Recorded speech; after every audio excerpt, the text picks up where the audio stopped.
Hello everyone, कैसे हैं आप लोग? सो आई होप सब बहुत अच्छे होंगे। मेरा नाम है अजय और आप देख रहे हैं BMC classes with Ajay YouTube channel.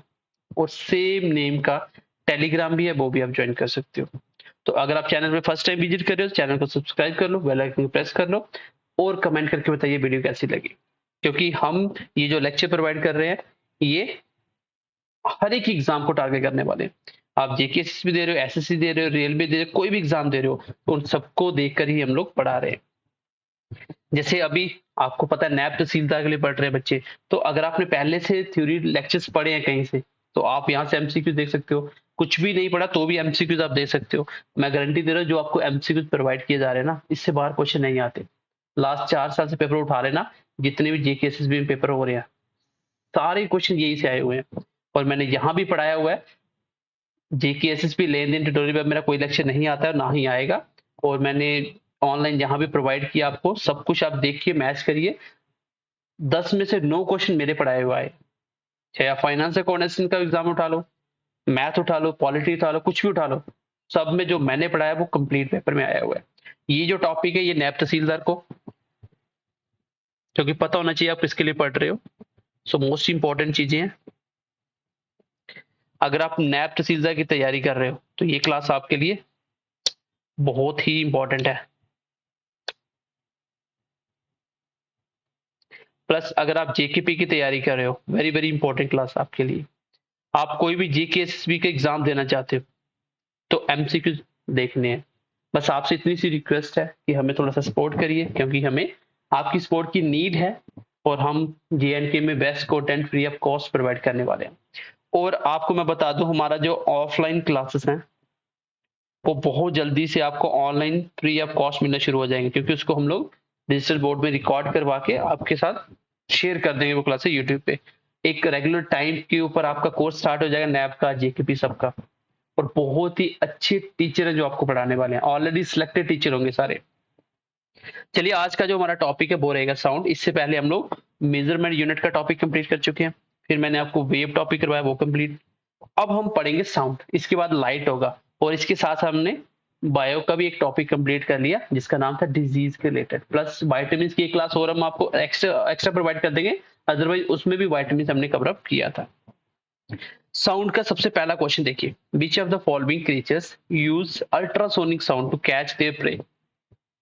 मतलब ऐसा कौन सा क्रीचर होता है जो क्या करता है, अपने प्रे को कैच करने के लिए अल्ट्रासोनिक वेव यूज करता है। तो मैंने आपको बताया था, वेरी वेरी इंपॉर्टेंट क्वेश्चन है, दैट इज बैट्स। बैट्स जिसको आप लोग चमगादड़ कहते हो, तो वो क्या होता है बेसिकली, वो अल्ट्रासोनिक वेव। क्योंकि हमारा पढ़ाने का तरीका क्या होता है कि हम लोग आपको एक्स्ट्रा नॉलेज प्रोवाइड करते हैं विद एक्सप्लेनेशन के साथ। और एक एमसीक्यू से कम भी आपके 4 से 5 कॉन्सेप्ट क्लियर होते हैं। अल्ट्रासोनिक वेव को वो रिसीव भी कर सकता है। और ये जो मैं लिखवा रहा हूँ, ये आपको कॉपी पे नोट डाउन करना है, टॉपिक का नाम लिखिए, क्योंकि इसकी पीडीएफ आज आपको सारे टेलीग्राम पे मिल जाएगी, जो भी आपको मैंने पढ़ा दिया और जो आज पढ़ा रहा हूँ। ये रिसीव भी कर सकता है, प्लस क्या कर सकता है, अल्ट्रासोनिक वेव को सेंड भी कर सकता है। अल्ट्रासोनिक वेव कौन सी है? ये साउंड वेव होती है जिसका जो फ्रीक्वेंसी रेंज है वो कितना होता है। इसका जो फ्रीक्वेंसी रेंज है वो कितना है? इसका फ्रीक्वेंसी रेंज होता है आपका मोर देन 20 किलो हर्ट्स।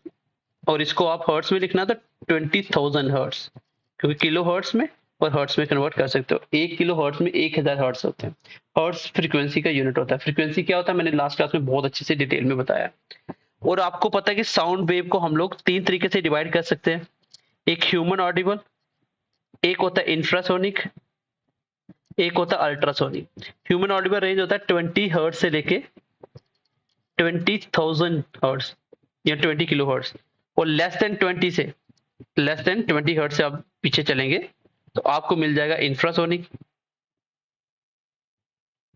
इससे पीछे आता है इंफ्रासोनिक लेस देन 20 हर्ट्ज।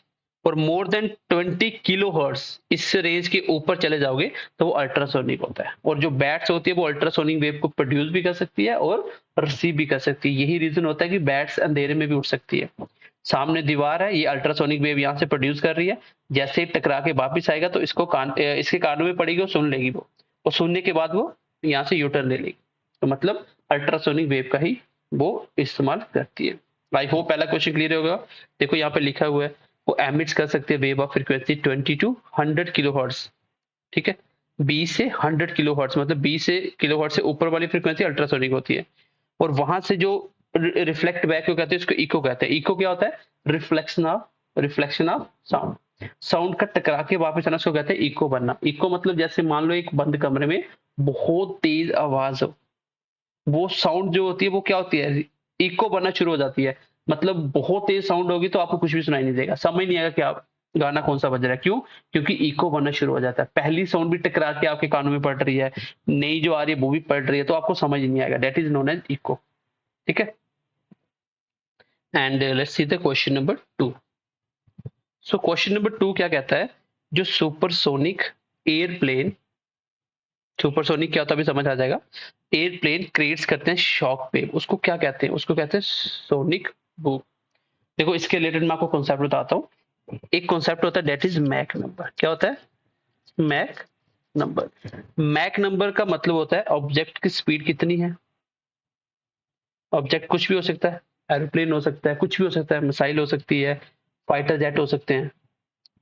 और यहाँ पे आता है साउंड स्पीड, मतलब साउंड स्पीड के साथ रिलेट किया जाता है। अगर मैं पूछूं साउंड स्पीड कितनी होती है एयर में, तो आंसर देना 332 मीटर पर सेकंड। बहुत बार पेपर में क्वेश्चन पूछेगा स्पीड ऑफ साउंड एयर में कितनी होती है? 332 मीटर पर सेकंड। स्पीड सबसे ज्यादा फास्ट किस में होती है साउंड की? साउंड की सबसे ज्यादा फास्ट स्पीड होती है सॉलिड में, फिर आता है लिक्विड, फिर आता है गैस। तो गैस मतलब एयर, तो एयर में सबसे कम स्पीड होती है। और साउंड वैक्यूम में ट्रेवल नहीं करता। Very very important question. और वैक्यूम का स्पेलिंग होता है BACWUM। क्यों? क्योंकि यहाँ पे बच्चे गलती करते हैं। इंग्लिश में क्वेश्चन आता है what is the real spelling of vacuum. तो वैक्यूम का रियल स्पेलिंग गूगल करके देखोगे ना, तो BACC लिख देते हैं बच्चे, लेकिन BACWUM होता है वैक्यूम। तो वैक्यूम में साउंड ट्रेवल नहीं करती, ठीक है। और साउंड आपका कैसा वेव है? ये आपका मैकेनिकल वेव है। तो ऑब्जेक्ट की स्पीड स्पीड ऑफ साउंड से रिलेट की जाती है। जैसे फॉर एग्जांपल मैं बोलता हूं कि ऑब्जेक्ट की स्पीड है 332 मीटर पर सेकंड, साउंड की स्पीड भी इतनी है, 300 भी फिक्स है। जब इसको काटोगे आप इसको तो क्या आ जाएगा? 1, जिसका मैक नंबर 1 उसको क्या कहते हैं? अब मान लो इसकी स्पीड डबल एस से, तो मैक नंबर क्या है? 2। दैट मीन्स कि मैक नंबर 2 आने का मतलब कि जो ऑब्जेक्ट की स्पीड है वो ज्यादा है किससे?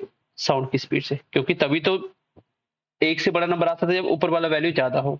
अगर इक्वल है तो दैट मीन्स कि मैक नंबर जो है उसके अकॉर्डिंग कहेंगे तो ऑब्जेक्ट की स्पीड साउंड की स्पीड से इक्वल है। तो मैक नंबर से आप चीजें डिसाइड कर सकते हो। अब क्वेश्चन आता है कि अगर किसी का मैक नंबर ग्रेटर देन 1 उसको क्या कहते हैं? किसी का मैक नंबर लेस देन 1 उसको क्या कहते हैं? किसी का मैक नंबर इक्वल टू 1 है उसको क्या कहते हैं? किसी का मैक नंबर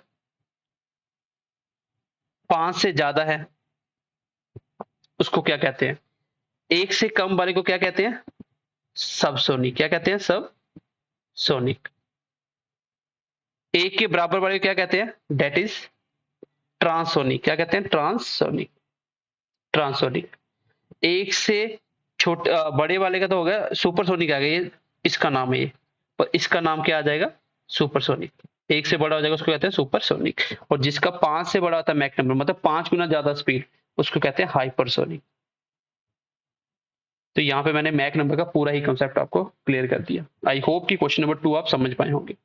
चलिए नेक्स्ट क्वेश्चन देखते हैं। What is decibel? तो ये बहुत इंपॉर्टेंट क्वेश्चन है। रेलवे में, एसएससी में, जेके एसएसबी में बहुत बार ये क्वेश्चन पूछा हुआ है। डेसिबल किसके लिए होता है? ये एक स्केल ऑफ साउंड होता है। आपने देखा होगा भी क्रिकेट मैच चलते हैं तो वहां पे कोई भी अगर बाउंड्री लगाता है, विकेट्स होती है, तो वहां पे साउंड रिकॉर्ड की जाती है 127 डेसिबल, 125, 122, 117। ये आप देखोगे वहां पे बताते हैं कितनी साउंड अभी जो लोग चिल्लाते हैं जोर जोर से। तो ये साउंड का स्केल होता है जिस साउंड को मेजरमेंट करने के काम आता है। तो बहुत इंपॉर्टेंट है डेसिबल। आपका साउंड एक स्केल है जिसमें हम साउंड मेजर करते हैं कितनी साउंड है, ठीक है। बाकी वेवलेंथ क्या पढ़ाया हुआ है। And let's see the question number 4। Question number 4 क्या कहता है? The permissible noise level at residential area during day time. तो डे टाइम में यहाँ पे लोग रहते हैं रेजिडेंशियल एरिया में, वहां पे जो परमिशन जिसकी होती है साउंड कितना होना चाहिए? तो इसका आंसर है डे टाइम होता है 55 और नाइट के समय होता है 45। 45 डेसिबल।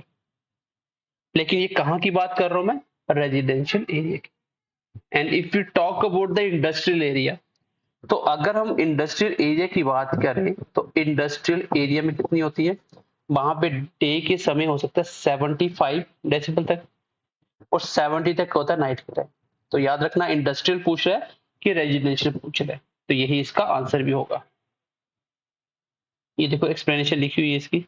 नेक्स्ट क्वेश्चन देखो। नेक्स्ट क्वेश्चन, क्वेश्चन नंबर 5 देखो। क्वेश्चन नंबर 5, क्वेश्चन नंबर 5 क्या कह रहा है?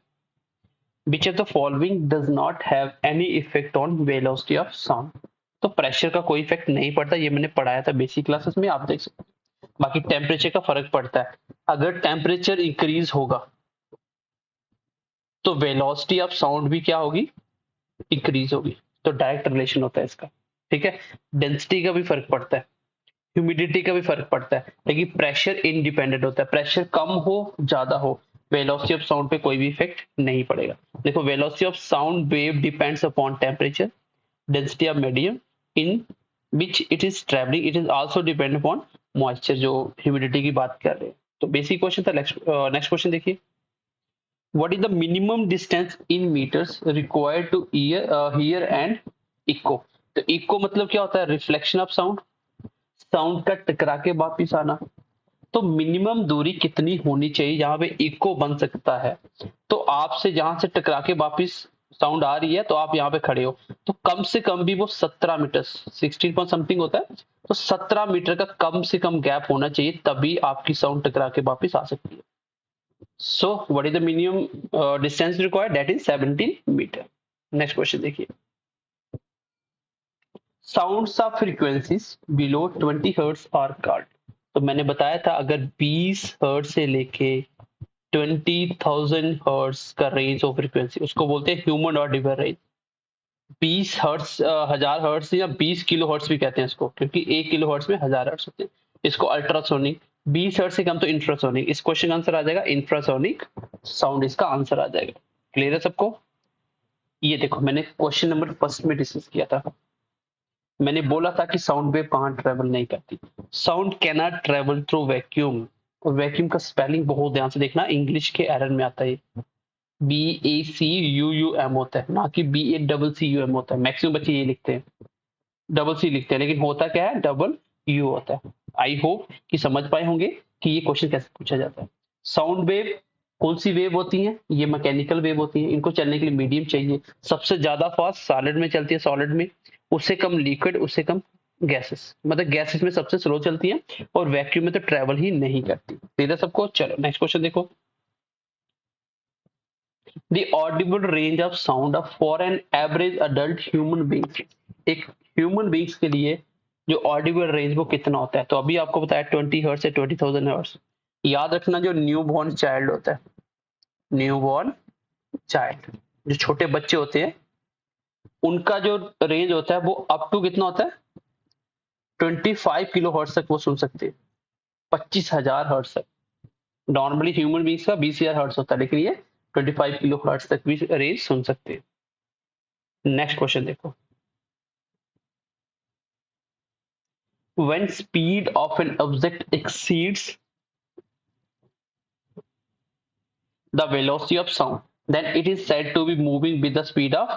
तो अभी मैंने बताया Mach number, Mach number concept बताया कि जब स्पीड ऑफ साउंड से ज्यादा ऊपर वाली स्पीड आ जाए तो वैल्यू मैक नंबर 1 से ज्यादा होती है, उसको क्या कहते हैं? उसको कहते हैं सुपरसोनिक। क्या कहते हैं? Supersonic speed. और 5 से ज्यादा तो उसको कहते हैं हाइपरसोनिक। ये देखो लिखा हुआ सारा, ध्यान से देखना।